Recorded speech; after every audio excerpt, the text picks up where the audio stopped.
Yep, I'm recording. Tell your friends you're listening to the Verhoeven Effect podcast. I'm Conlon. And I'm Nathan.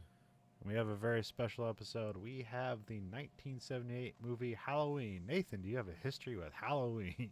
I was probably watching this like in the 80s. Like it was always on TV Okay. around Halloween. So I've probably seen it like probably as many or more times than Blade Runner. It's kind of like, I've you know, probably seen Halloween 2 more than I've seen this oh, movie. yeah, this was the one I always remember being on. So Yeah. Well, I didn't realize it was so short because I remember we did Body Snatchers, like, oh, it's an hour and 27 minutes, which so is this movie. yeah, um, yeah, we're doing Halloween on Halloween, just being yeah, unoriginal like that. it's a rare Friday night Halloween.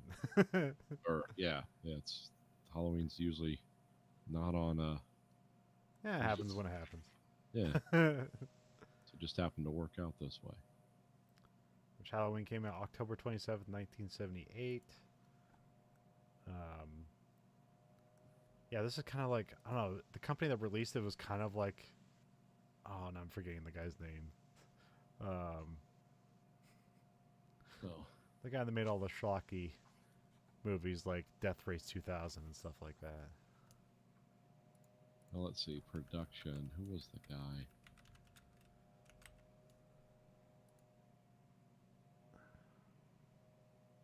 Oh, they just had this up too. I don't know.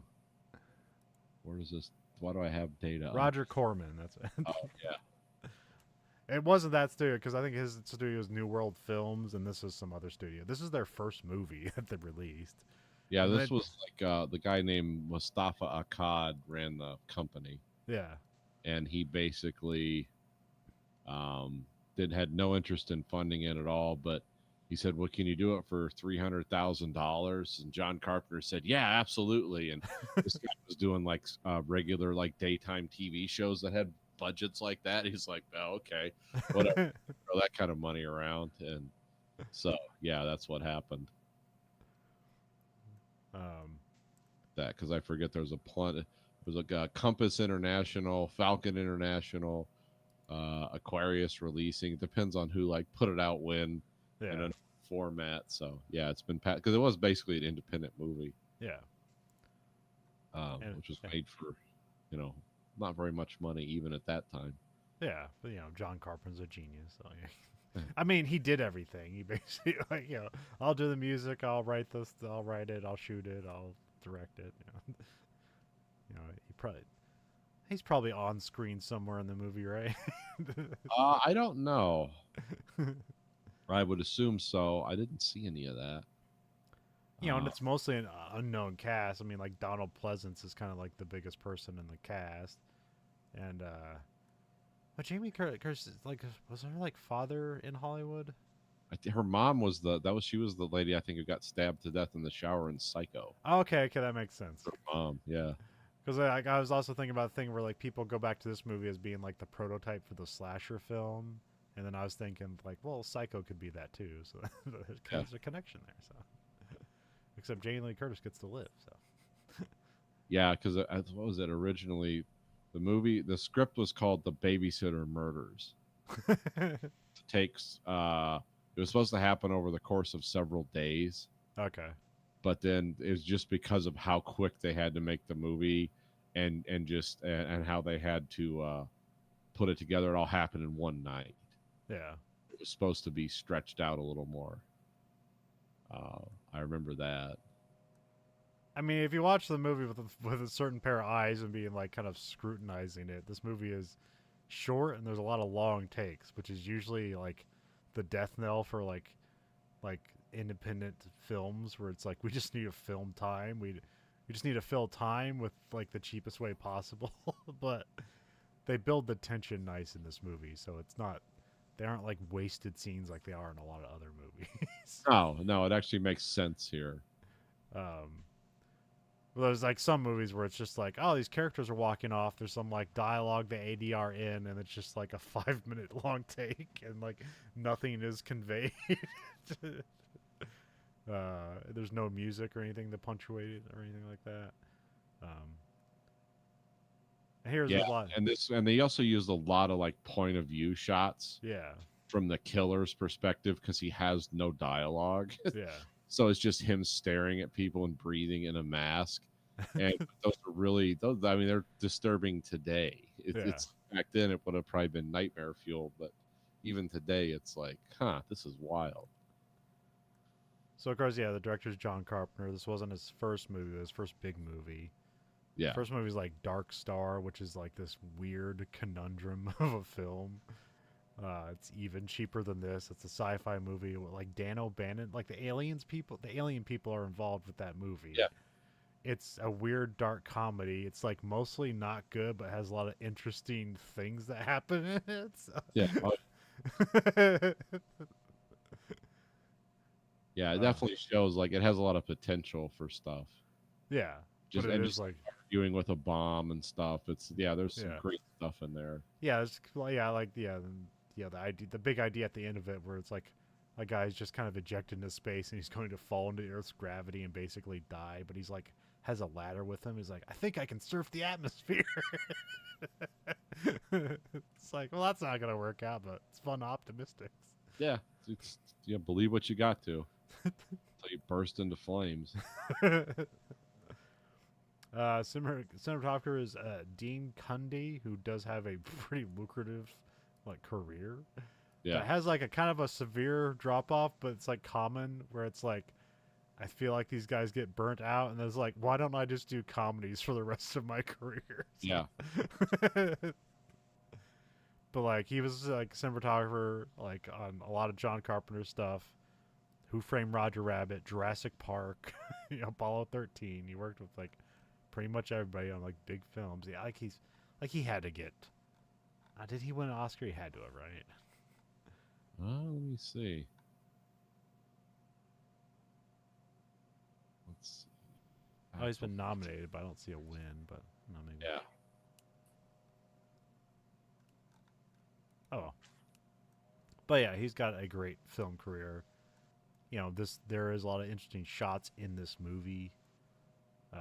Like you said, like point of view stuff. There's a lot of like long takes and kind of like tracking shots where like things like pick up elsewhere, and there's kind of like foreground to background stuff going on here. So it is more interesting, a more interesting long take that pads the movie, the runtime of the movie. yeah, Because a lot of this movie is like you got to bring your own to it because it is a lot of just breathing in a mask and people being creepy. Yeah. But, and people being awkward too. That's yeah, another thing too. Is a lot of the actors in this. I don't know if they were meant to be or they they seemed like fairly awkward teenagers. And the yeah. only actor in this movie playing a teenager that was actually a teenager was um, Jamie Lee Curtis. Oh, okay. All her friends, they were like 29. um, and then yeah, it was written by John Carpenter and Deborah Hill, who she's more of like a producer. Like she wrote like The Fog with John Carpenter and this, and so she has like a billion credits associated to her writing because she has the character by credits. Because there's a lot of weird like Halloween like fan film stuff and documentaries. I think they say there's 25 pieces of work connected to this one film, Yeah, which is actually a lot. It's actually pretty crazy because I think it was 13 studio made films and then a bunch of side projects. It's yeah. like Well, I didn't know it was that much. I put like Halloween 2 in, but I put the number 2, and it came up with its own distinct like fan film of Halloween 2, and it was like Yeah, Michael Myers. So I don't know if like this has some like weird rights thing where it's like with Star Trek where it's like you can technically make your own adaptation without asking for permission or something like that. So yeah, it's something with older properties. It's like, well, if you're not making money, you can do it. yeah, But as soon as you actually make money and it's not just a passion project, it's like then you're stealing our work. So yeah, it's that because I know like modern stuff doesn't operate under those rules. So yeah. Yeah, I forget how it works with Star Trek. It might just be like what you said, is like as long as it's not profit based venture, you can do whatever you want with the property. Well, Star Trek has also been always incredibly fan driven. Yeah. Probably just let things go because the Well, I forget where it started. base of very loyal people. Well, I forget where it started. I know it was like a thing on TNG, but they would accept spec scripts just written Yeah, by fans. yeah, And I think that's the thing that allows people to make their own versions of Star Trek stuff. okay, Is like that kind of like built into how the property is. Um, but they almost never used any of the spec scripts, but they didn't read them. There's one guy, he like made his own character, which was clearly the writer himself, yeah, and he would send in just a script every month about like him and the crew, but he was like the character he created is like the ultimate badass, can do everything, and it's like he's just writing himself into an episode of Star Trek to try to get it on television. So, yeah. But you got to remember they had 26 of those to crank out a season. yeah, So yeah, we'll take outside scripts, yeah. we'll rewrite them, and or just read them for our own amusement. But there's very elaborate like Star Trek fan films where it's like they've perfectly rebuilt sets of Yeah. of the series. They hire the actual actors from the series. You can do 60 Star Trek fairly convincingly on YouTube, Yeah. like with just like kind of out of the box special effects film stuff. You Oh can yeah. like you can do 60 Star Trek. Well, I remember they like redid all the effects on the original series, and Mhm. some of it's kind of blasphemous. But if you look at the originals, it's like this isn't necessarily better, but it is has far more clarity and fidelity to Yeah. it. No, the remastered Balance of Terror versus the original one, it's like they actually like it gives you a sense of scope and space Yeah. and what it was like. Oh, this is like a destroyer versus a submarine, and it actually makes sense the way they redid the special effects. Because in the original series, it's just like, oh, this thing's gonna fire a super weapon. We've got to think around it. But it's just like panning in on the close ups of the actors, and then Yeah. war, like a weapon sound, and something happened. But it's like much clearer. Like, oh, an actual battle took place. This is the space it took place in, Yeah. and this is what they did. And this is why Kirk is a genius, and he's always out thinking people when it comes to that stuff. Yeah, so that was a good one. I'm glad they redid that one. And the Doomsday Machine too. That was another cool one where because it was just like a giant space cone with like a glowing interior. And remember the guy flew the other ship into it, killed himself. Was his name Commodore April or something? He was rank above captain, but not an admiral. I'm not Huh. sure, or maybe it was Decker. I don't know. But yeah, it was one of the. It was yeah. That one made more sense with new special effects because it's like, oh yeah, they did have a chance of destroying that thing. That guy was just he'd been driven crazy because he lost half his crew trying to kill it. I forget. I think that's called the Doomsday Machine or something. Okay. Yeah, I forget. Anyway, Deborah Hill, she produced, like basically a lot of John Carpenter stuff. The Dead Zone, Clue, Adventures in Babysitting, which maybe is ironic. um, oh, what else? Yeah, Escape from L.A. And then the last thing she produced after, like, I guess as she died was the World Trade Center movie. So, oh okay. um, and then the cast is Donald Pleasance, Jamie Lee Curtis, and Nancy Keys. So, which like the, Donald Pleasance was like, oh, because I guess he used him again in Escape from New York. But like, where else? What non John Carpenter stuff would we know him from? Where because yeah, Escape from New York's like that's my go-to Donald Pleasance. Yeah.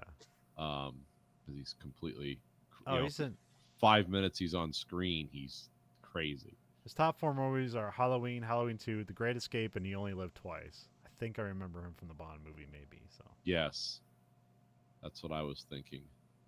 but he's also a British actor, so he probably did like a billion TV shows or so. Oh, he was in THX 1138 too. I Oh, forgot. right, right, yeah. Yeah, what do I? He did like crazy stuff in the. He was seeing the video Nasties UK.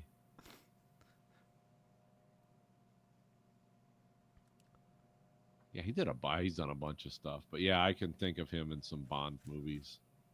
Is he doing like? Is he trying to do an American accent, or is he just I'm Donald Pleasance? I, I'm in I your think movie. it was Donald Pleasance. Okay. That was the thing, because I remember if you listen to the commentary, I think John Carpenter was. They were talking about why does the American president have a British accent? It's like Okay. he's a good actor. And it doesn't, Yeah. and it's a screwed up like world. It's like sure, why not? Why wouldn't that happen?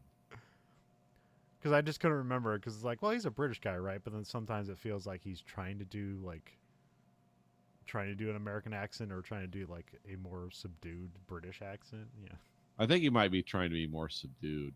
But also, like his lines are so simple in this movie. So Yeah, yeah, but I know never thought of him as like he's doing an accent. okay. I don't think he just. I think they were just happy to have him. Yeah. It's like, hey, can you do any voice training? It's like, can you pay for that? It's like, oh, all right then. Yeah. We just need a professional for all these nobodies to work with. So.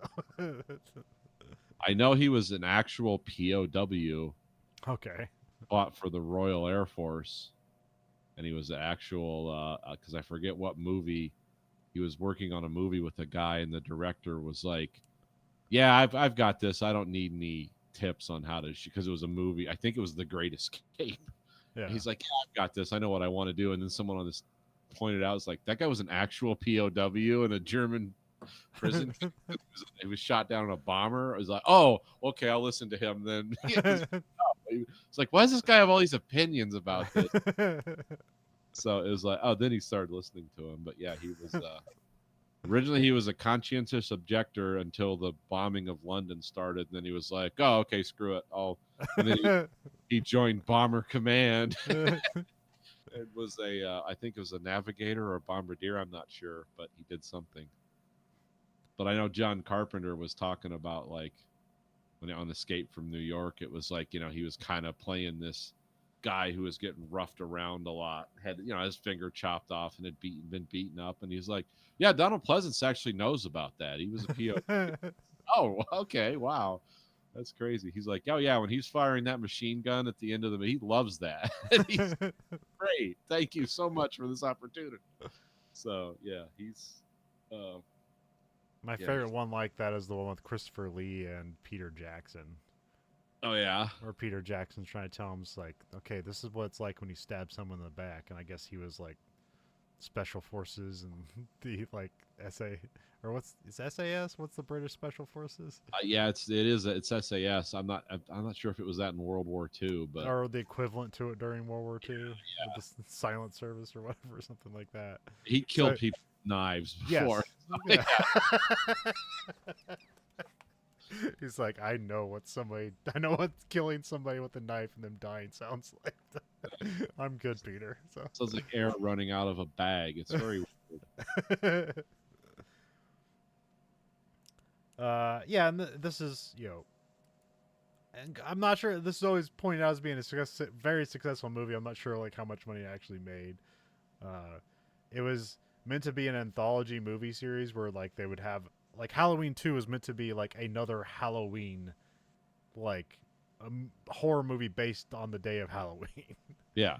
Which they came through with that with Halloween 3, which I've never watched, but I know about it. So Season of the Witch. Yeah, yes. It's interesting. I like the one guy's theory that it's like they just hate Irish people. The whole script is anti-Irish hate.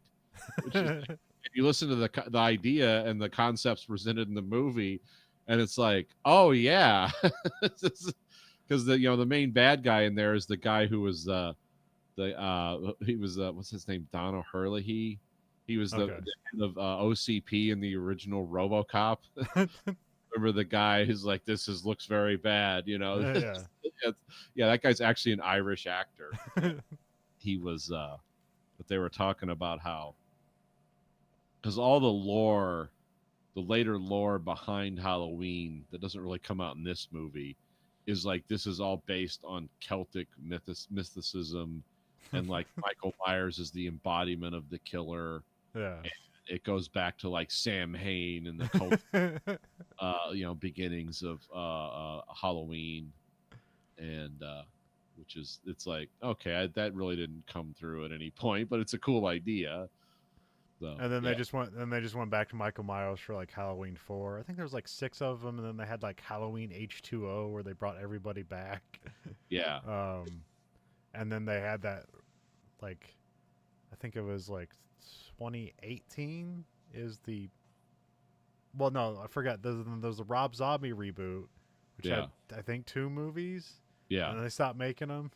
So I yeah. hear people like the first remake and not the second one. I know the first one everyone was kind of okay with, and And then there's the latest trilogy, which I think again, the people really like the first one, and then they feel like the other 2 are rushed. I didn't watch any of them, so I don't know. So first one was good. okay, First one was actually a good, like, oh, these, it was a love letter to the original one, and a lot of the filming in that was spectacular, okay, and a lot of the camera work and the storytelling was very good. Yeah, the second and third ones, either it was a cash grab or they just kind of ran out of ideas, and it's like, hey, we got to make a movie. Sometimes that happens, even with talented people. yeah. I mean, there were the guys that made the Blair Witch Project were really smart guys with a great idea, and it's like, quick, capitalize. It's like, no, didn't work out. Too bad, because it was like, but that happens a lot, But especially with people that come from nothing, and it's like, hey, here's $20 million, make 2 more. Okay, sure, yes, and then no, it doesn't work. and then but the 2018 Halloween is essentially like the original, the 78 Halloween still exists in that universe, and then Halloween 2 is that 2018 Halloween is basically a remake of Halloween 2 because they Yes. wanted to get out, because I always thought the thing was with, because how I remembered it is that Laurie is Michael Myers' sister, which that was the original Halloween 2 lore, which continued on from there, and then the 2018 trilogy resets that, and they're not related at all. So Yep. but I think there's other stuff involved or something. So they also make Laurie a badass where she's like preparing to like hunt down Michael or something like that. So Yeah, she's been preparing for this for like she has like a survival house okay, and all these weapons and stuff, and it's like, wait, this is set in Illinois. No, can't have cool weapons in Illinois. but yeah, people see this as like this is the start of the slasher films, which Friday the 13th was the next year, and then like when we watch Scream and all the thing they're talking about, like it kind of is like basically set up in the movie. It's more referencing Halloween. It's also referencing Friday the 13th and everything else too, but you can see that these are the prototypes. Yeah, this was definitely like, this falls into that genre for sure, but in terms of actual on-screen violence, it's like a lot of it's left to your imagination. Yeah, You kind of know what's going on. yeah, But like Friday the 13th is just like, let's spray blood at the camera with a hose, yeah. that violence. Whereas this Or, is he more, had Kevin Bacon where he's like sitting in a hammock and a spear goes through his chest. And he's looking at the spear, and it's like that was pretty gnarly. So. yeah, But that's like the reason you watch Friday the 13th is for like the interesting kills, which Yeah. like allows them to get away with having garbage stories that are just thrown together by hacks. So that's just like just those are producer run movies. Like make it cheap, get it done. We don't care. So yeah. Somebody was actually killed in like a frying machine in one of. That's horrifying, but who thought of that? Like, yeah, I kind of, after guns and knives and hammers, I sort of like, okay, how many ways are there to kill people? And it's like, oh, literally as many as you can imagine. yeah, which then Nightmare on Elm Street made that even more of a nightmare. It's like, oh, like now your nightmares can kill you and anything can happen. So Yeah, when did that kind of reach its apex? Isn't that like Final Destination, like the ultimate distillation of that? yeah. Like, what's the most exotic deaths we can invent? Yeah, what's your yeah, yeah, the thing I think on the latest one it's like I just see it in the trailer, it's like I don't want to watch that movie. It was like broken glass getting like falling into like a case that's holding like ice cubes. Yeah. It's like, oh great, somebody's gonna drink glass and die from that. And I don't think that's what happens, but they know what they're doing, like making that like, oh god, don't do that, or needles to the eyes and things like that. Just like every nightmare you can think of, they tease it and then they have it die in some other way. So Yeah. and they create brand new things where like the log scene from the second Final Destination movie is like iconic because now everybody thinks of that when they're on the highway and the log truck goes by. So. Oh yeah. People do not give enough credit to what things flying out of the back of trucks Yeah. can do. There's a But reason I ride near car carriers. And yeah, because I've seen car carriers go bad multiple times. Because if those things blow a tire, it's like those cars can come flying off the back of them. Trust me, car carriers are shoestring budget operations. That's not the equipment you're seeing and the best company driving them. There's guys it's like, yeah, I can get those navigators to, wherever for $500. And it's like, yeah, they're using patch tires and things are not, it's not the loads move around because they're carrying something with a spring-loaded suspension on something with a spring-loaded suspension. So the whole thing's just doing this the whole time. Those tires pop, and yeah, it's like, hey, get away from that thing. Get away, get away. It's like, why does it scare you? Because the car's facing you? It's like, no, because I've seen those fail. I've seen those 30 miles an hour. I can't imagine what it's like at 80 miles an hour. So, yeah. And I think Halloween 4 is interesting. I think it's 4 because it has like Paul Rudd in it, an early role. I think it's like 1994 when Paul Rudd really didn't get famous till like 2008 or something like that. So. Oh, okay. I'm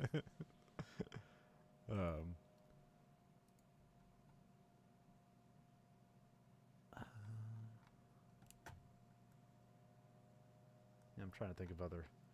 Oh, of course, yeah, the soundtrack was amazing on this movie. Very simple, so. Yeah. Which I can attempt to do it right now. It's very yeah, because like, yeah, I guess like the start of well, not the start of synthesizers, but when it became like available cheaply for people to do. Yeah. And so yeah, Carpenter can be a one-man band, which that's kind of what he does now. Like him and his son just go on tour and do the hits from his soundtracks. So. Yeah, and that's a great idea because you can just like do a performance and then it's just hang out. Yeah, just hangs out with his son. He still smokes. He plays video games. He's just living the dream. So, yeah, got a great life. Yeah, he's like, why don't you make another movie? It's like, I don't want to do that. So let's say, yes, I've done that before. They only tell you you're great later. Yeah, I mean that seems like once, like at least I didn't have to die to know that some people liked me. Like, there was some comment like that. Yeah, there's a kind of like, even though like he's had like great success on a very particular scale, most of his things have failed, and most of his things are remembered for being great and innovative. Yeah, oh yeah. And like he did. He on early train of remaking movies like The Thing and The Fog are remakes. So, and it's very interesting to see The Thing, like in this movie, like presented the original like 1950s The Thing. It's like, is this prophetic? Like, do they mean to do this?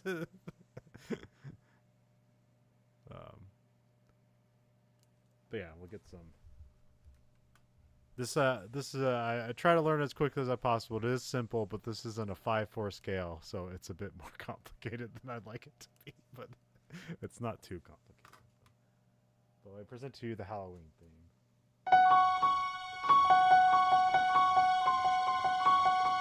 Nope, I'm doing it wrong.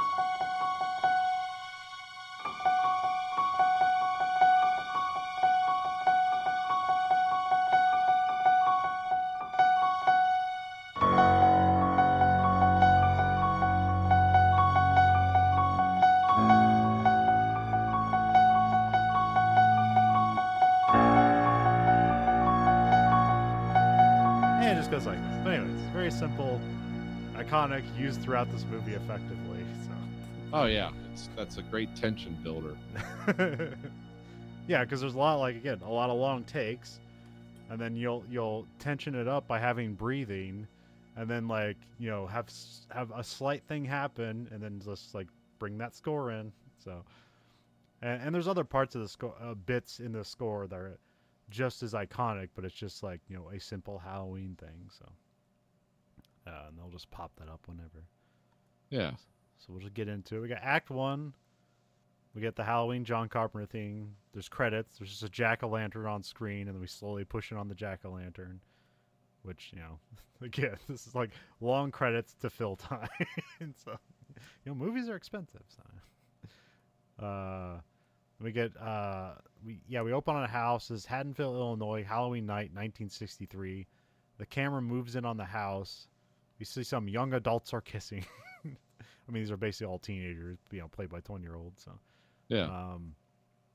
mention of Michael around somewhere, and I think we hear some breathing. I think that's when we pick up on that this is in first person, because we do just have a handheld camera going around.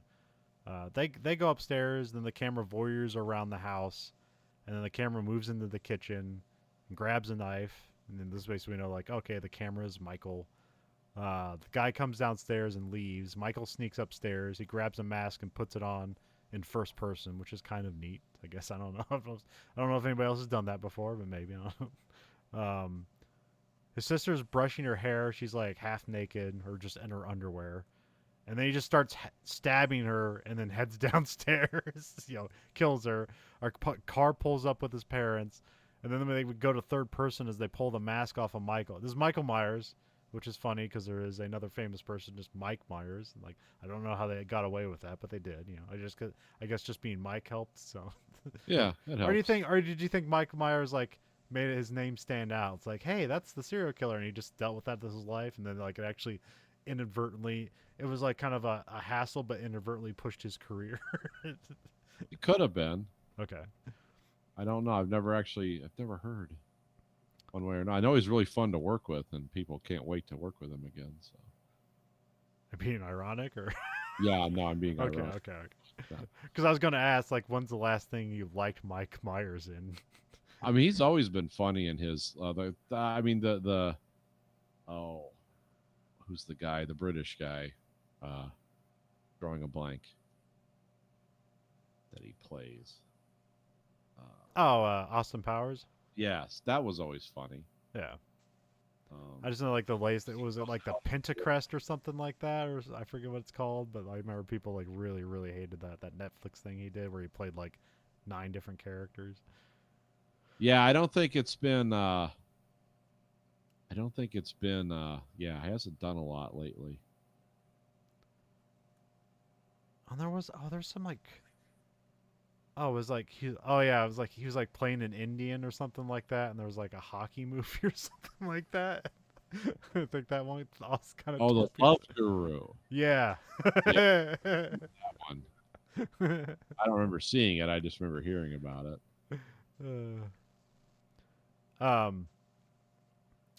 So yeah, it goes to like I guess the camera cuts away. We see Michael. He's like in a clown costume. He's just holding the knife, which is it's bloody and glistening, so it kind of looks kind of cool. I'm wondering if they just like shined a light. I wonder how to do that because it just caught the camera just right or something like that. It looked really shiny. Yeah. So that being in Act One, he just kills his sister just because. And then he's not talking to his parents about why he killed his sister. Whereas they don't know he killed his sister. He's like, Michael, what's wrong? And he's just, got Act Two, Smiths Groves, Illinois, October 20th, 1978. Got Dr. Loomis, played by Donald Pleasance, and a nurse are driving to a psychiatric facility to see Michael. Said he hasn't talked for 15 years. So they're planning to take Michael to a court hearing to hopefully get him locked up for life. So they're talking about like how they have to like sedate him because apparently he just has like inhuman strength for some reason. Which that's throughout all the series really. So of course I haven't got like what you're talking about where he's an embodiment of evil, but he takes a lot of damage and doesn't seem to repair and somehow magically repairs himself or something like that. So was the latest trilogy more grounded, or do they have some other explanation for it? Or do they get mystical with it too? They didn't get mystical with it. He's at this point the unstoppable killing machine is like that's a thing. Okay. Um. This is where they famously used this 1978 Ford LTD. Okay. They had to rent it for 2 weeks from a car rental place Okay. because it does a lot of jobs in this movie. It's just funny because they like, what's an official looking government car that we can actually drive around? Yeah. Because all the police cars and stuff they got were all pretty much static, Okay. and they were like 1 day rentals. It's like, what's something we can keep and shoot multiple scenes with? And it's like, oh yeah, 78 LTD. Hey, we can put some camera crew equipment in there and take it. Yeah, put the whole family in there, have dinner. Things crazy. As they pull up the facility, I just see some patients wandering out. This is at night. It's a stormy night, so it's very unsettling. Yeah. Um, She's like, do they let them run around like that? And he's like, no, they don't. so yeah, he gets out of the car to go to like the front gate to like see what's going on, and then like a patient jumps on top of the car and then pulls her out of the car, and she kind of like pulls the car over or like errantly drives it over to the side and stops. And then the patients steal the car, and I don't remember this. It's like, oh, is that my? Because like I don't remember his face being shown. It's actually shown like twice here and then at the end of the movie, and it's like, Yeah. oh, that's Michael Myers. I forgot that they showed his face. So, and then yeah, what is it? Does I wrote the line, "The evil is gone." Does I forget? Does Loomis say? Yeah, Loomis says that. Loomis is like, he's gone. The evil is gone from here. I think he's waving a pistol around while he's saying it. I'm not sure. Yeah. I don't know if it's yet or later, but yeah. And because we have titles Haddonfield Halloween. We have Lori, played by Jamie Lee Curtis, goes to school. We have the Strode Realty sign because she's Laurie Strode. Which again, I forgot the whole time that in the first movie there's no like familial connection. It's just happenstance. Yeah. So I thought that was like a thing to like pay attention to, but really all it does is like, oh, her dad is selling the Michael Myers house or whatever, or the Myers house. So, Tommy greets Laurie. He's just a kid that she's babysitting. So they meet up, and this is where we kind of learn that her dad is going to sell the Myers house, and she just like leaves the key under the doormat. Yeah. And then like we kind of have cut to the inside of the door. We see like Michael's silhouette revealed in the house, which I think he has the mask by now. I can't remember. Yeah, he has the mask. Yeah, he does. Yeah, as Laura leaves, you see Michael's shoulder in the frame. Then we cut to Lewis is arguing with some like facility director to try and point out like how dangerous Michael is. Which is kind of, I don't know, they build it up throughout where he's basically like, no, I've known this guy since he was a child. He's just a psychopath that's going to kill people. It's like, you don't understand. I saw a child and I saw nothing behind his eyes. He's a murderer. It's like, I can't wait to kill this kid when he grows up. But also it helps build up the mythos of the character.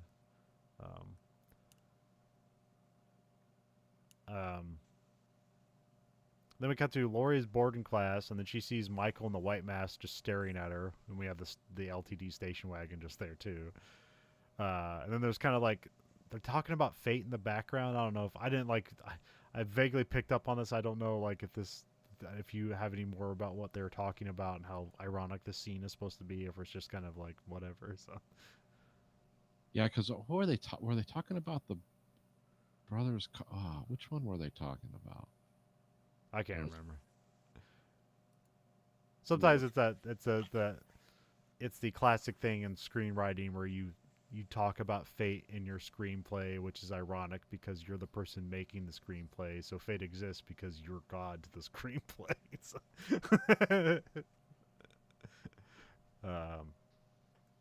Yeah, I always like the Terminator 2. There's no fate but what we make it, and then why I hated Terminator 3 so much is because that turns it back around. It's like where fate exists and it was all meant to be. It's like that goes completely against the Oh no, I guess it was made up. It wasn't a real book they were talking about. Okay. It's just she just talks about fate. Okay. And it's like, oh, it's some people think it's religion and some people think it's, so it's just like a generic conversation. Okay. No, they probably couldn't get the rights to talk about books. Or they didn't want to bother with it. Yeah, it's like the main thing we're establishing is Michael Myers is just staring at her from Yeah. you know, and Yeah, she's it gives her a moment to look away, and then when you look back, he's gone, which is like the yeah. kind of the um the object permanence superpowers of Michael Myers, where as long as you aren't looking at him, he's not being observed, he can move like at the speed of light. But when he's observed, he's just a normal person. So, Yeah, he's like the evil angels in Doctor Who. yeah. School's let out. Kids with like costumes are running around. Tommy's like getting bullied by some kids. They're talking about the boogeyman. Tommy's pushed over and his pumpkin gets smashed. Um, you think this is where Smashing Pumpkins came from? I do. I think Okay. this because this. Remember they did. What was their other big song? 1979 or Yep. 1979. Yeah. So that's it's all related to that. I don't know. I just know Billy Corgan's like everything in his universe is like it's all a conspiracy, man. Oh, okay. And he's also Bill Burr's half brother or something. I don't know. Oh, yeah. But it's funny. It's like that guy. I'd believe it. Yeah. Michael gets back in the stolen car and leaves. Oh, wait, no. The kids go away. They're talking about the boogeyman, which there's going to be direct associations where Michael Myers is the boogeyman. And Michael just kind of shadows Tommy as he walks around. This is another big long scene, but they play it. They also had that one sting where it's like the kind of thing. Dun, dun, dun, dun. It just goes down key. Yeah. Dun, dun. Yeah, it all works. And it's funny when you hear that music because almost every time you hear that music during the day, you're going to see palm trees in the background of Patton, Illinois. Yeah. Because whenever they do those long tracking shots, it's like they can't. I forget what part of California they shoot is the Midwest is supposed to be. Yeah. But there's like certain cities that that looks like the Midwest, but yeah, you got to edit all the palm trees out. Yeah. Yeah, there's also a big thing like there's because I think it was in Parks and Recreation where that's supposed to take place in Indiana.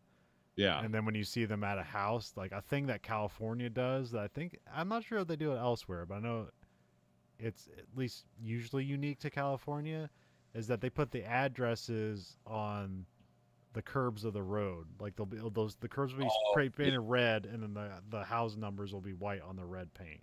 Yeah. And then like I think that's exclusive to California or relatively exclusive to California. So they do it here, but it's not standardized. okay. You can actually pay for that city to do that here. Huh. If you don't want to put the numbers on the side of your house, that's why they'll do it. It's mainly for package delivery stuff now. Huh. But I just put numbers on the side of my house. But yeah, I remember that used to be a thing. Like, yeah, that was there was a few things like that. But yeah, Michael's shadowing Tommy on foot. Then he gets back in the stolen car and he like kind of leaves. But then like we kind of have this scene where like Tommy walks diagonally and then he turns the corner and he catches up to Tommy again and kind of slows down and then takes off. Where it's here, like again, this is just a long scene that fills time, but it's here for your imagination about what's going on. So it's either a very boring scene where nothing happens or it's like building tension. It's like what you want it to be. So yeah. We got to Loomis is on a payphone warning the Haddonfield police that like Michael's coming to kill the people, which just later works in opposition where he's like, no, don't tell the media, we need to catch him. Whatever. Yeah, there's a lot of things about this movie where like you listen to some of the dialogue or you see some of the things happen and it's like, well, that's just a mistake. And then you realize, oh, the whole movie was shot in 19 days. Yeah. It was just like, go, go, go, go. So they didn't even... they probably had a rookie editor. They probably had a rookie, like, script supervisor. Which I think actually maybe... I think Deborah Hill was a script supervisor. She did some script supervisor work on other stuff as well. But oh, okay. If you don't know what a script supervisor is, that's basically somebody who's supposed to keep track of continuity as you shoot things out of order. So it's Yeah. like, okay, in this scene, this is what's already happened and stuff like that. So it's kind of a thankless job, but a very necessary job. So, and depending on editing, you'll either look like a dumbass or so it's like, well, we wanted to do this. It's like, yeah, but that's not in continuity with the script. It's like, well, fuck you. You're gonna look like an idiot now. So, I mean, really, the script continuity people won't be called an idiot for that. You'll just call the writers an idiot for that, or the director an idiot for that.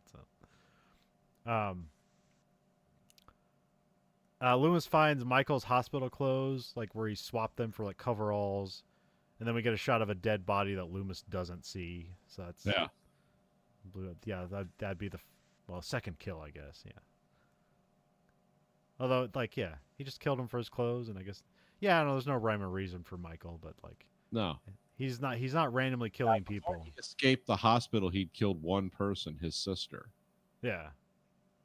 Who? Oh, by the way, that actress, the very next thing she did, Playboy centerfold. Like, she Strike found. while the iron's hot. Yes. Calling.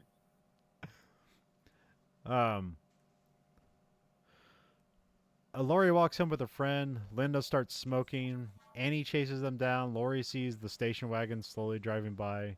Annie yells at him, and then Michael stops the car, but then he leaves because they think they're gonna do like oh no, we're in trouble. An adult's gonna yell at us, and then it just takes off.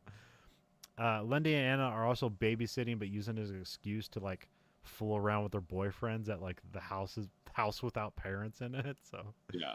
which I don't know if this is a real thing or not. Maybe, I guess this is a constant thing in media. So, but I have no idea about it. But it's a plot in a lot of things. So Oh, it happens all the time okay. because no one's there. I mean, Yeah. now with like Ring cameras and stuff, it's maybe the people who are out, like you're watching their kids, and it's like, hey, we see boys came into the house. What's going on? But back then, no, it was open season. But also, it's like kind of a thing that's like it's changed now, where it's like here it's like okay, it's relatively innocent teenagers finding ways to have sex without their parents around. Yeah. And it's like, okay, well, I guess whatever. And nowadays, if you have that in a story, it's always going to be like an affair with the husband or something like that. It's Yeah. never this like teenage boyfriend thing anymore. Yeah, it's always something gross or dark. Yeah. Yeah. Or I guess now the thing would be like, ooh, she's having an affair with the wife. Oh yeah. Yeah. Switch it around, disclosure style.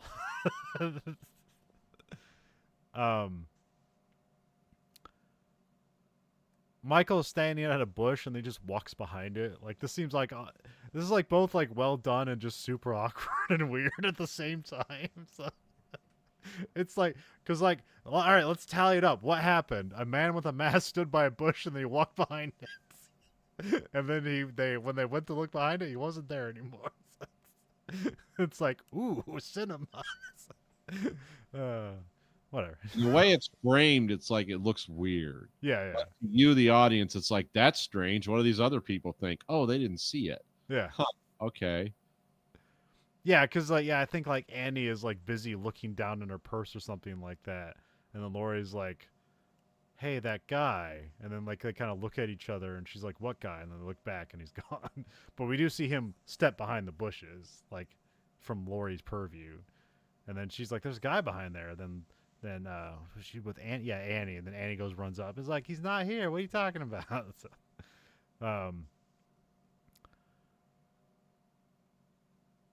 Lori runs into the sheriff and then moves on, which I think we established that this is Annie's dad. Which, yeah, it seems like the Donald Pleasant stuff must have been like we had 3 days to shoot because he's like disjointed from like the entire cast in this movie. So Yeah. but also so is the sheriff too as well. So, because ultimately he doesn't do anything, right? Who's that? The sheriff? Yeah. No. Okay. Oh, Dr. Loomis is the action hero in this. Yeah. But we do have the sheriff scare Loomis like several times. So Yeah. yeah, it's like these are the misdirect scares. Yeah, because like the sheriff runs into Laura and she's like, because she saw Michael Myers, and so like, well, that's weird. And then the sheriff, accidentally bumps into her because he's like light-footed and loves to collide with people or something. The weird one was when like he pulls up on Loomis like near the end of the movie. It looks like he's gonna run him over for a Yeah. moment. I think that's just framing, but it's like, hey, dude, it's like, what are you doing? um. Then we cut to Laurie gets to her bedroom. She sees Michael standing at the laundry line, and then she like looks away, looks back, and he disappears. The phone rings, and there's like somebody eating on the other end, and she thinks like it's some creep calling, which is like a constant thing in movies and in reality. Creeps are always calling. Oh yeah, everyone's got a phone and they're using it. Then it turns out it was just Annie calling. Lori. Then we cut to Lori brings a pumpkin with her to go babysit Tommy. She watches trick or treaters go around, so just let you know it's like, remember it's Halloween night. So Lori gets in a car with Annie. Annie gives her weed. So Hardcore. yeah, let's say which mostly the Lori character is kind of like relatively innocent in this movie. This might be her like biggest digression, and this is according to like the Scream rules, like Lori should die because she smoked weed, but she does not, unless this is just a cigarette.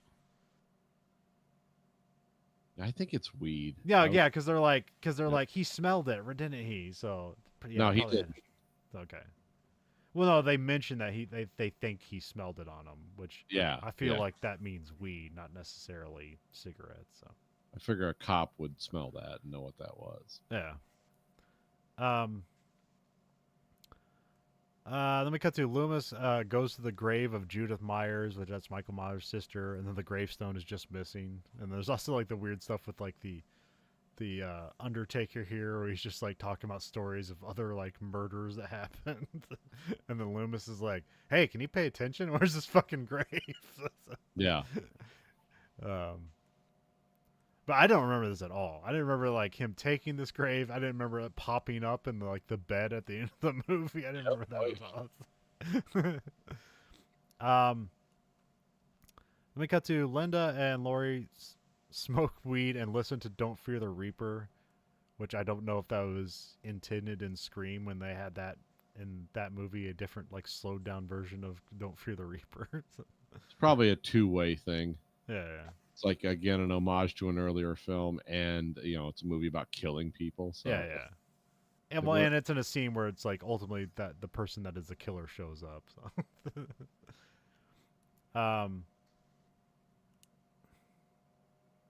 Oh yeah, they're in the car. Then Michael follows slowly behind. They toss the weed when they see her dad.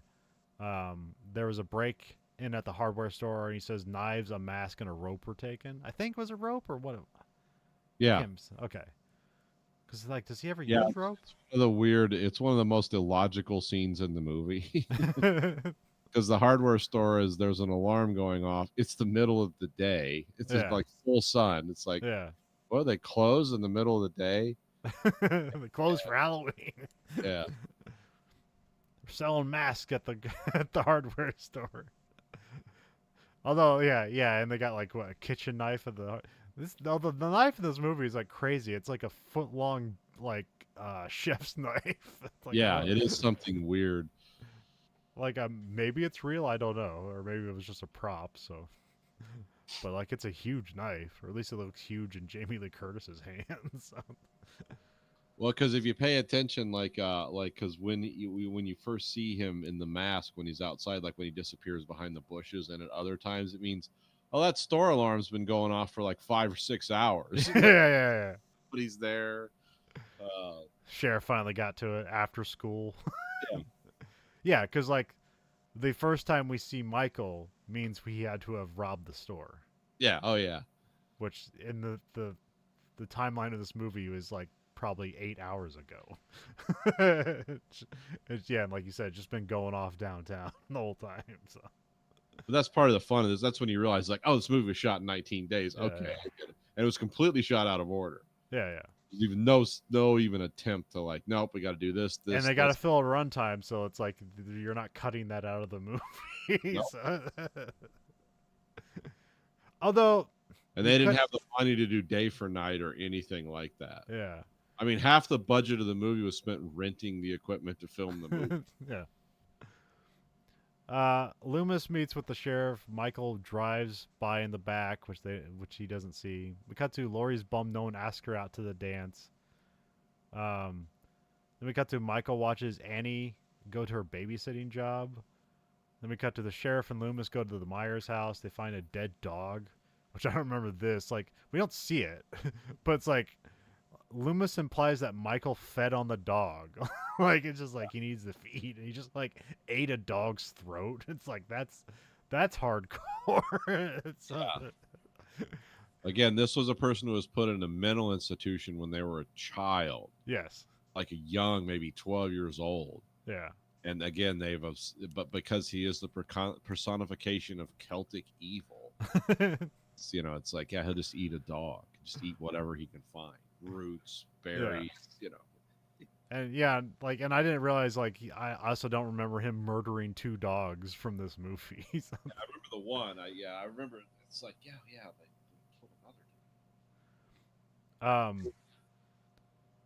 and then like a bird feeder or something like swings in and breaks a window or something, and then Loomis pulls a gun on it, and then he's like, I have a permit, the sheriff, and the sheriff doesn't give a shit. So.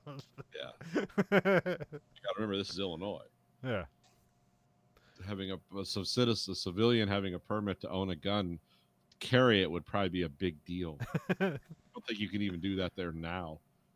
Well, maybe you have to jump through legal hoops. I don't know. Loomis describes Michael as just plain evil, like saying like he stared at a wall for 15 years just to wait for his time to kill again or something like that. It's like, or some other stuff. Yeah, he's just like, and I think it's what he's talking about. Like he met him as a child, and then like he tried to help him, and then he just realized that, oh, there's no helping this kid. He's just a personification of evil. Yeah, it was some kind of great line. It's like, for 5 years I tried to save him and help him, and then for the next 10 years I tried to make sure he never ever got out. There was nothing behind those eyes, black eye, no soul or nothing. Which is like, he was a kid. Yes. Apparently wearing a costume and participating in Halloween, and seeing his sister topless making out turned him into a shark-eyed killer. Oh, wow. Maybe that, is that some kind of like, what does Freud say about that? Yeah. How does this happen? Doesn't matter, because it's such a cool movie, you don't care. But the reason I point out these illogical inconsistencies, it's like, this is what a really good movie does. It's like, you don't actually care about that stuff, even though it's like, these questions are out there and should be asked. But it's like, wow, I love this movie so much. I can't criticize it. And why would I? Because I'm having fun. We cut to Laurie is babysitting and reading books to Tommy. There's also this thing where he's like, I don't care about like King Arthur books anymore. And then he pulls out like it's hidden porn, but it's just like sci-fi comic books. Yeah. Which later it's revealed one of them's like Howard the Duck. And it's like, oh man, it's been around since the 70s. I guess I didn't realize that. Yeah, but what she names the comics are completely made up comics. Yeah, it's always something man, and that's when Tommy brings up like the boogie, yeah. And then Tommy's like, "What about the boogeyman? Like that boogeyman isn't real." So, and then I think Tommy sees Michael outside, and it's like, "That's the boogeyman." And then when Laurie goes to look, he's not there. So like so it's like she's on the other end of that like I've seen a person thing, but nobody else does. So, I think it was also, she gets a call from Annie, like, and Annie's trying to hook her up with Ben Traymore or something like that. Tramer. Which he's not. I don't think he shows up in this movie, so it doesn't matter. No. Then we cut to we have Michael stares at Annie. Annie spills something on herself and gets undressed. She spills like popcorn oil on herself, which I guess would be pretty messy and butter. Yeah. It's the little melting tray for the butter in the old-fashioned popcorn machine. Yeah. The hot air poppers. I remember that little butter tray was just a little cup of paradise. Have you seen those ones where it's like a bag you put on this little like pipe thing, and you heat up the popcorn and like you release the pressure and it just explodes like a shotgun shell into the bag and just like all at once it becomes popcorn. No, I haven't seen that one. Oh, okay. It's like this little vessel you put the popcorn in with some oil or whatever, and then like they put on a thing and they just heat it up, and like and it's like a contained vessel, so it just builds up pressure and pressure, and then like when they release the valve, it just all suddenly explodes all at Just an once. orgasm of popcorn all of a Yeah. sudden. It's like, oh, it's kept under pressure. Okay. That's okay. I can imagine. I've seen things like that. And I also saw a video the other day of one of those failing. It was like it blew up. It seemed like the crowd was fine, but the guy disappeared. So, but I think he just Yeah, went out of frame. it's a homemade. It was a popcorn shotgun shell. It Yeah. just died by getting hit by popcorn kernels at 3 times the speed of sound. um.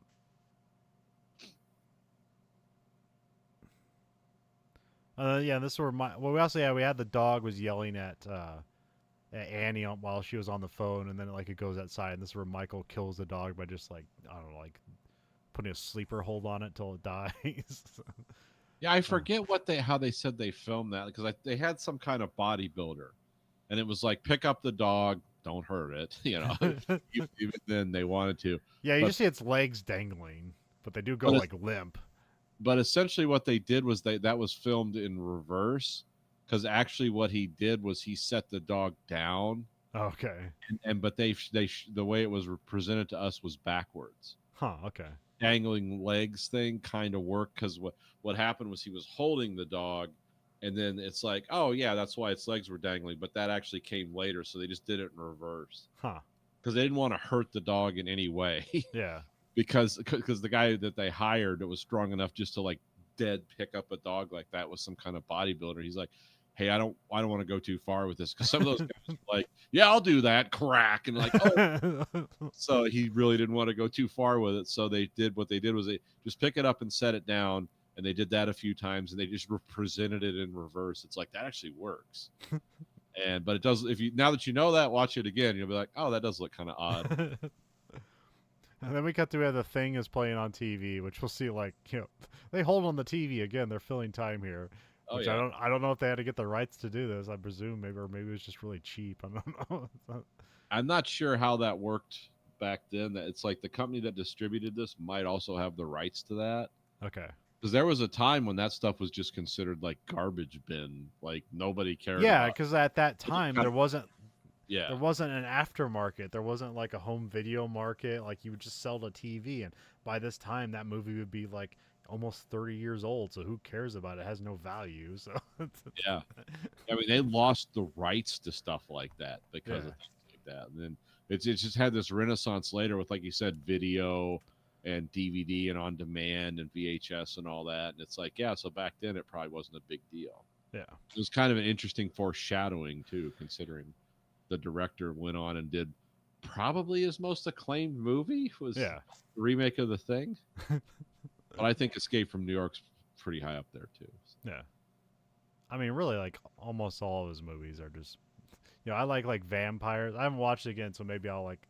I remember liking it when I was like a teenager, so maybe I'll see all the flaws now, but I don't know. No, it's still a cool movie. Okay, and then I like Ghost of Mars. Like I know it's a bad movie, but it's a fun movie and a good Oh, I cast. Ghost of Mars. Dun-dun, dun-dun, it's just like a train, a model train going Yeah. through sand. It's like, why is this cool? I don't know, but it is. Yeah, I think that has like I think John Carpenter think like the a guitarist from Anthrax was like worked on the soundtrack. So Yeah. there's a lot of cool guitar riffs in that movie. It's um And that's where was that Ice Cube's first foray into acting? I don't think it was first fight because I think he was in like oh shit, what was it? Like um I think he was in Boys in the Hood. I think that was his first acting thing. Oh, okay, yeah, that's right. And I think Ghost of Mars was like 99 or something like that, or maybe like 2002 or something like that around there. That's 2001. Yeah, Okay, all right. I like the Ghost of Mars. I just appreciated for the cast. Yeah, yeah. Ice, Nastasia Henstridge, Jason Statham, Ice Yeah. Cube, Pam Grier. Yeah. That was really cool cast. I'm probably missing some other people, but yeah. Was it Shelley Duvall? Clea Duvall. Clea Duvall. Okay. Yeah. Shelley Duvall. That's The Shining. One of the Duvalls was in. That's yeah, that's I think that's his daughter. Yeah. Um, and it was a family. It was the Mars colony was a complete, like, it was a matriarchal system of rule. Never explored or didn't make. It was basically, it was like all the females in it were that were law enforcement were either seen as gay or something. Yeah. It's which was like an interesting, like, offset to, like, Ice Cube's clear hostility towards everything, everyone, and then they're all drug addicts too, or a lot of them Yeah. are. It's like, oh, this is cool. I like this movie. And I think like almost everybody is unceremoniously killed off. Yes. And I can't even remember because I think it's like Nastasia Henstridge's character is like presented as being the hero of the movie, but I think is it Jason Statham that survives or somebody who's not the main character? Okay. Yeah, because her and Ice Cube meet up at Right. uses her line in the last at the end of the movie, like, because she makes it back to the Mars main city because being on drugs keeps her from get possessed by the aliens. Okay. And I forget Ice Cube. I think it's just his irascible personality. Yeah. But yeah, so she's in like the Mars main city telling him what happened. And then he shows up at the end. He's like, "Hey, tide's coming up," and you can hear the city. Everyone's just screaming, and there's gunfire. Yeah, I don't know. For some reason, all his movies, there's a cool factor to them. Yeah. And I remember people hated that movie and I was like, why all the hate for this movie? Yeah. But it's like, it's a John Carpenter movie. Would you think he was going to redo Alien in some new way? It's like, that's not what he does. I mean, there is kind of a thing, and I think he even admits to it, where like after The Thing, he kind of stopped trying. Yeah. Now, it doesn't mean he stopped making good movies. He just didn't try to necessarily make like groundbreaking movies. He just kind of like, let's make a B movie. You know? Where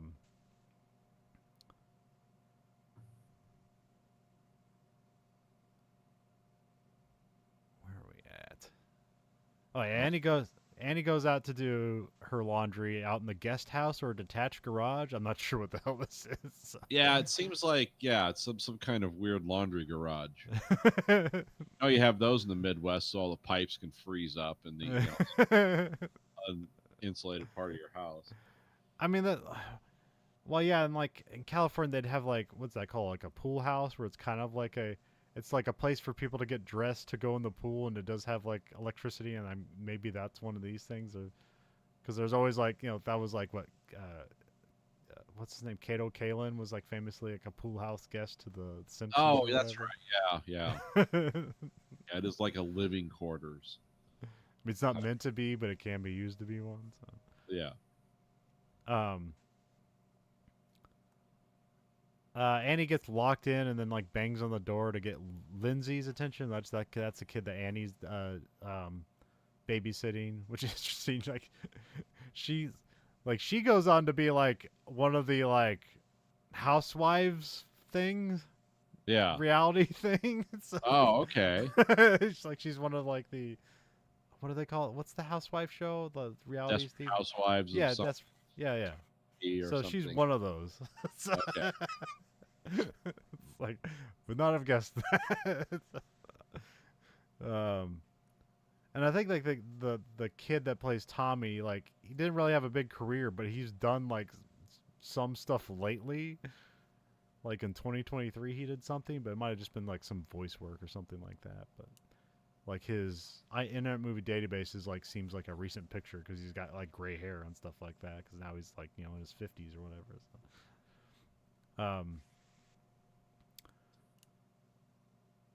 We cut to Lindsay takes the call at the house, and then she goes out to tell Lindsay that like Paul, I think it's Paul. Or wait, no, is it Ben? No, Paul. Because we never see Paul. Or she's supposed to go to Paul's house, but it never happens. And then Annie is stuck in the window in a laundry rack because the door is closed, and she tried to go out the window. Also, like we have Michael Myers, like spooking around here, but we never see him, or she never sees him, so he's always going in and out of sight. We see his shadow and stuff like that. But yeah, she gets stuck in this window like it's a porn Oh yeah. Because we like it seems like intentionally we have her like bent over and like putting the camera on her ass to like have like, hey, check it out. So, Annie goes, but Lindsay gets her out. She unlocks the door. She gets her out of the rack she's stuck in. And then Annie takes a call from Paul. They flirt on the phone. We cut to Annie takes Lindsay over to Tommy's so Lori can watch them both while she goes to go pick up Paul. Where she like grabs like a blanket because she still doesn't have any clothes on. It's like she's just like in her underwear and like a button up shirt she like pulled out of somewhere. Um, um, And then Annie gets in the car. She sees that there's like fog built up on the inside of the car, which that's good, like foreshadowing, because it's like, oh, is somebody even breathing in the car? It's like, yes, there has. It's like the most famous breathing in this movie. And then Michael pops up out of that back seat and he like chokes her for a while, and then he just kind of stabs her to death. Yeah. Which like you don't really see. There's not really a lot of blood in this movie. There's not spraying blood. There's just like, you see like the way like Lori gets slashed in the arm. She should be like dripping blood all over the place, and it's just kind of like this 6-inch long red thing on there. So there's not really a lot of blood. Really, like the bin stabbing is the most violent thing that happens in this movie, and even that there's not a whole lot of blood. And even the stabbing in the beginning, it's kind of all the stabbing is like underneath the camera frame. Yeah. And then like the camera like whip pans away and whip pans back, as the actor spreads fake blood on herself. That's it. So yeah, there's not like a lot of elaborate effects work going on in this movie, which like they just use tension and clever editing to get around it. So. Oh yeah. But yeah, we just have Annie here, just dies. So we see her just stop moving and eyes are wide. So, where are we at? Cut to the kids are watching a sci-fi movie. They're watching a different one. I don't think this is the thing anymore because this is like a one in color, and that has kind of like a UFO kind of looking thing. Do you know what this movie is? No, I didn't recognize it. Okay. Tommy tries to play a trick on Lindsay by like hiding away behind a curtain and like saying weird things, and then like as he like kind of turns around, he just sees Michael carrying Annie's body into Lindsay's house, which is like, it's a really frightening scene. It's like that's weird. Which you're kind of like, how is he getting away with this? But like, it's like, oh, it's Halloween night, and basically like everybody's out somewhere. Although there should be trick or treaters around, but. I don't know, but I guess like I don't know what time. Like, what time do you think is going on here? Like, what time of night do you think it is now? I was assuming this would be like 9 or 10 o'clock. Okay, so I was kind of feeling that like the kids are up late watching these movies, but also the parents are out. So yeah, maybe. Okay. Oh wow, the other movie I should have known this was Forbidden Planet. Okay, I was guessing that, but I wasn't sure. So yeah. Okay. Oh, that was it. We cut to Loomis hangs around the Myers house. Some kids come by and like dare a kid to go inside the house because now it's a haunted house to everybody here. Is the mythos behind it. Then Loomis scares them away by like just kind of like whispering like "Get the fuck out of there" or something like that. It's weird scenes. Yeah. And then the sheriff just bumps into Loomis and scares him. So we have another sheriff scare. And this is where he talks about he watched Michael Myers stare at a wall for 15 years with inhuman patience. Yeah. Then we cut to Linda comes by with her boyfriend to have sex in Lindsay's house. They go in the house. The house is dark. They call for Annie, but she's not there. And they start making out on the couch while Michael watches. I think he's just like inside the house. Yeah. Then we cut to Lori puts the carved pumpkin on the table, and then she sees Linda's boyfriend's car outside, and she's like, "Oh, everyone's having a good time tonight." Probably not for her, but there's a lot of things like, a lot of like on the nose dialogue like that, where it's like, "You better not be pranking me, or I'm gonna kill you," when they're dying on the phone and stuff like that. So. Yeah. Linda calls Lori, informing that they don't know where Annie is, and then Lindsay is staying over at Tommy's house so Linda and her boyfriend can go have sex in the bedroom at Lindsay's house. while Lindsay and her boyfriend are having or this was this Bob, yeah, I think it's Bob. While they're having sex, the phone is ringing, and then Bob like I guess can't get it up anymore because the phone's ringing, and then when it stops, they just like leave it off the hook, so then they can go back to having sex. Which you figure like, oh, that's gonna be a thing. They can't call the house, but it's never a thing. It doesn't matter. So. Yeah. Just taking the phone off the hook. Yeah. Because like they use that perfectly in Scream, where they can't call 911 because the phone's on the off the hook. Oh man, what do you think that means to kids now?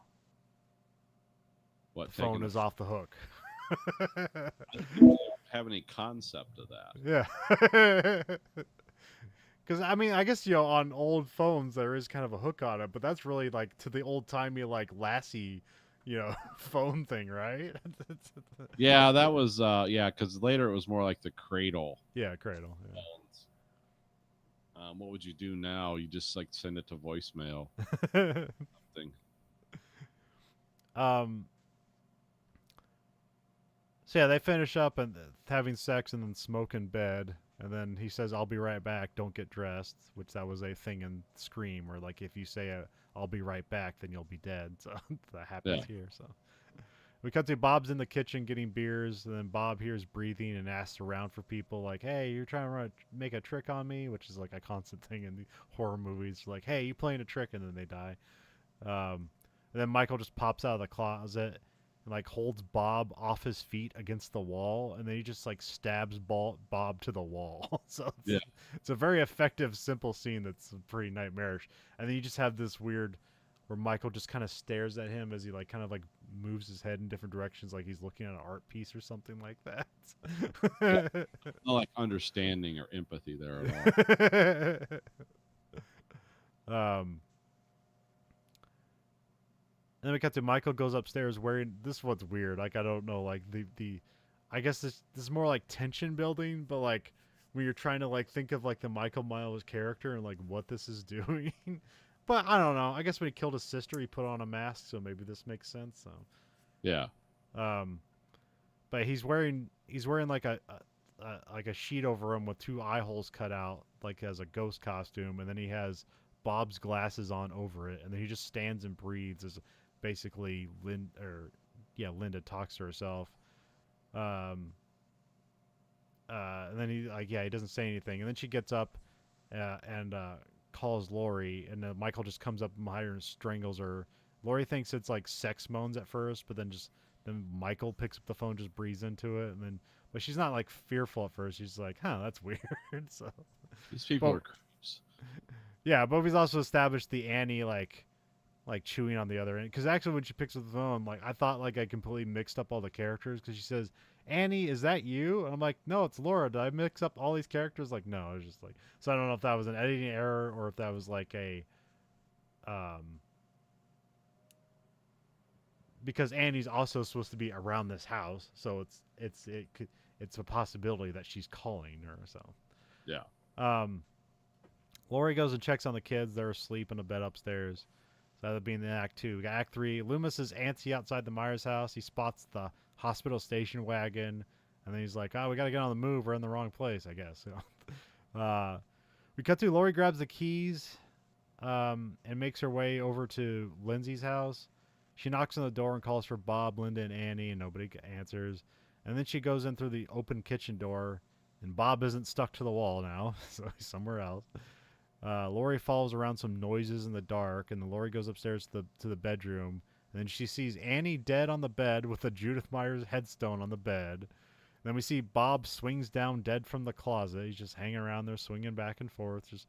And then like a closet door pops open, and like Linda body's just like shoved in there. And then Lori is rightfully freaking out because she wasn't expecting to see three of her dead friends hanging around. So.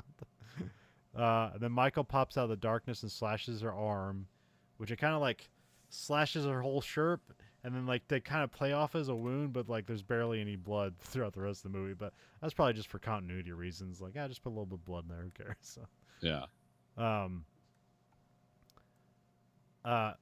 but yeah, as she gets slashed in the arm, she just falls off the balcony like onto the stairs, which then they give her a limp because like that would be a rough landing, but you know she can still move around. So, um,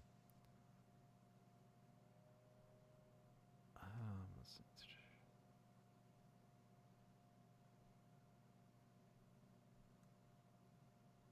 Oh yeah, and then she goes to the kitchen door. It's like blocked by a rake, which I'm not sure if it fell there. I think Michael just put it there, right? Presumably.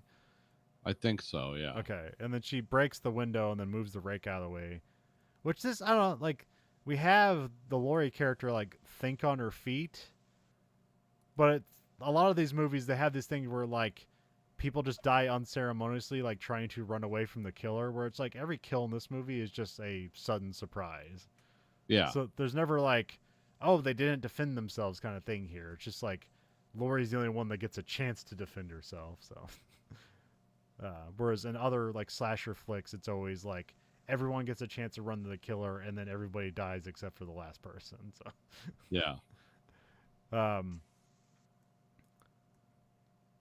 she runs outside screaming. She goes next door, but they just ignore her, which seems like true and like awful at the same time. Yeah. She's beating on the door, screaming hysterically. Yeah, Like, it's like, nope, not dealing with it. yeah, because you see someone in the window, you see the lights turn on, and then like she's like help, and then they just turn the lights off, and she's like no, and then runs away.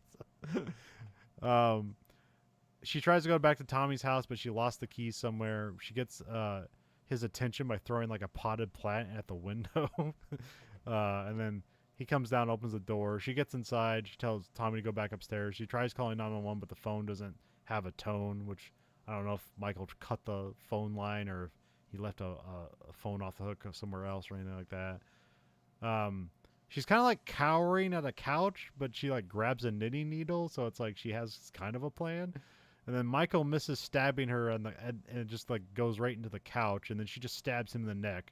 And then Michael goes down and isn't moving, which seems to be a move of his. Like, I've been stabbed. I better take a little rest here. So, Let's take a break and evaluate. Yeah.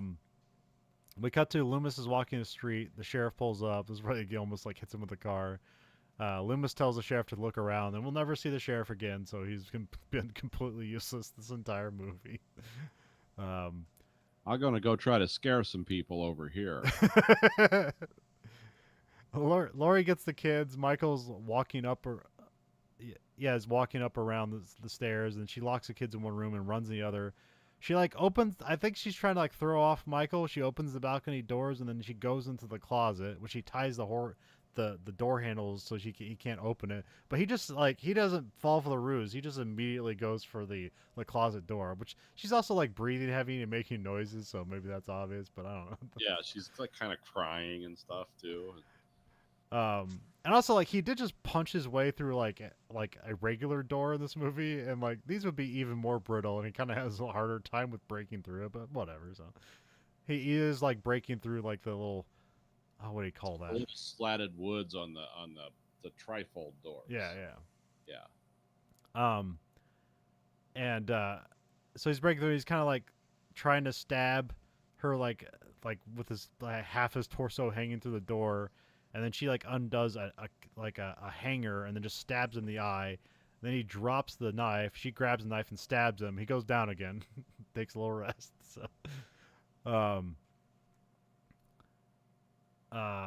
then Laurie gets out of the closet, and then she goes and gets the kids, and she tells them to go to the McKinsey's house, and then Laurie's like taking a rest. We see Michael in the background. He does the Undertaker sit up, I'll call it, which must be where the Undertaker got it from. Yeah.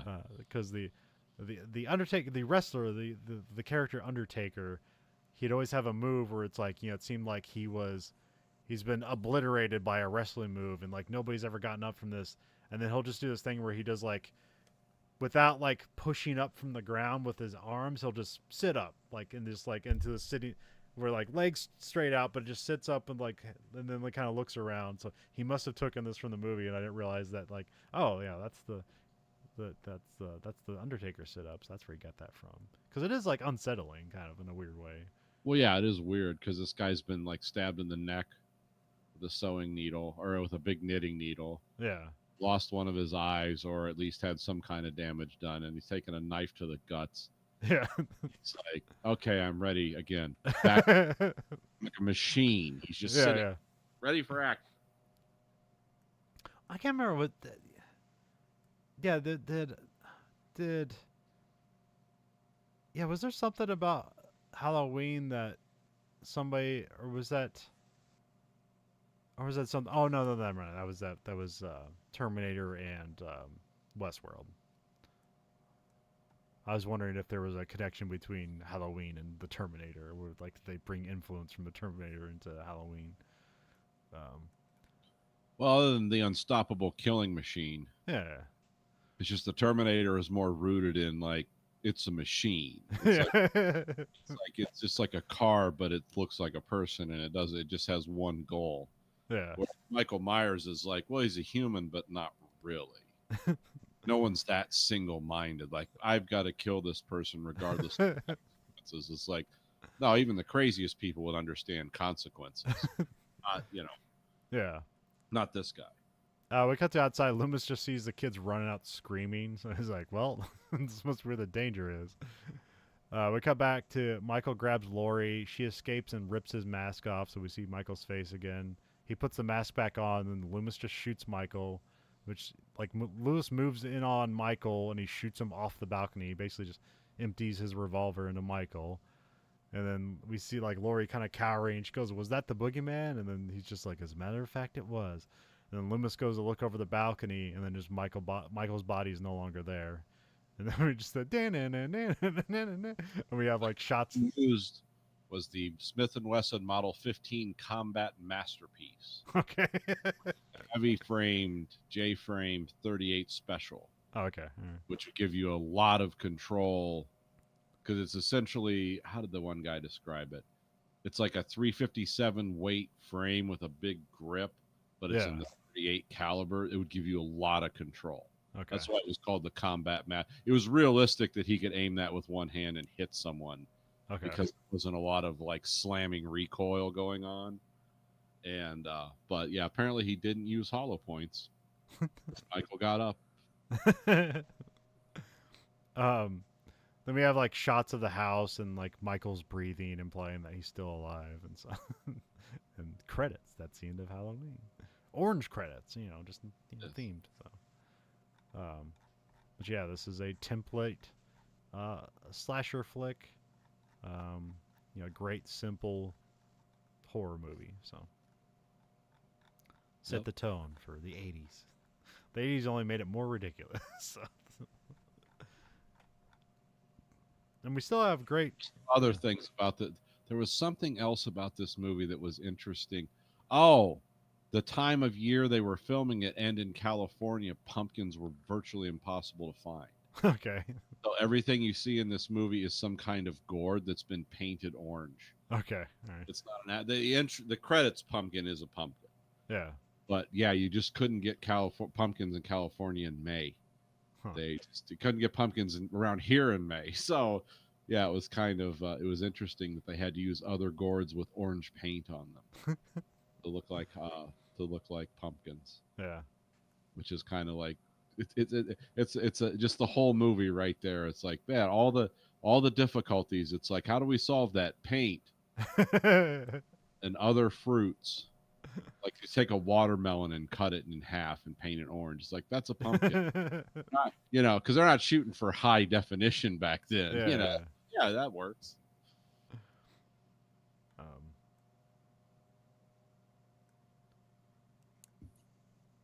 Well, we're sending a probe states contain the supercut of the imperfect collection of movies that make up the Verhoeven Effect. Nathan, what one scene from this movie are you shoving into space? Probably the opening scene, because it establishes everything you need to know about the movie and what's going to go on in it.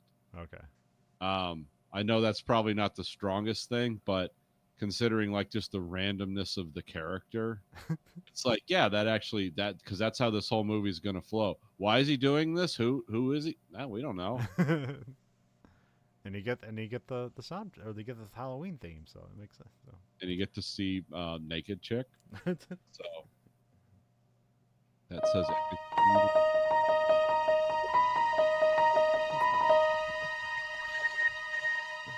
Um, you can find us on Letterboxd, username VHE. 1 out of 5 stars. What are we giving Halloween? We have to give it 5. Okay. It's like one of my, top 10 favorite John Carpenter movies. So, Which, yeah, you and it probably was a movie that was around a lot when I was a kid. When I was going out trick or treating, you'd always charge up by watching this movie. yeah. Well, is this going to happen tonight? In the Yeah, 80s? nothing happens to the trick or treaters in this movie. No. Yeah, well, yeah, what was it like? I never seen Season of the Witch, but isn't it like they give candy to kids and they're supposed to like turn into toys or something crazy like that? They give them masks, and if they watch like certain media, like their face gets eaten off by worms and stuff. It's like it's a ritual. Yeah. Of like I said, it's someone described it as anti-Irish propaganda. Okay. But yeah, it's an evil company that's making these masks again for no reason. Yeah. It's like, why are they doing this? Hell, I mean, some kind of praise Satan. yeah, that's all it is. Getting Satan's good graces because they aren't getting anything from God. So. Yeah. Pray to whatever dark gods will heed your prayers. Yeah. You can find us at verhoeveneffect.com. You can rate our podcast on whatever platform of your choice. You can rate us whatever you want. The only thing I'll listen to is the highest rating. So remember, give us the highest rating. Give us the boon that the AI, so the AI overloads will to overtake everything. So Yeah. You can find us at Twitter at Verhoeven Effect. You can find us Blue Sky Social at Verhoeven Effect. You can find us Facebook at Verhoeven Effect. And you can find us on YouTube and American Greed Factory. You can find both this and that show live and unedited. So for the Verhoeven Effect podcast, I'm Conlon. And I'm Nathan. Goodbye, America.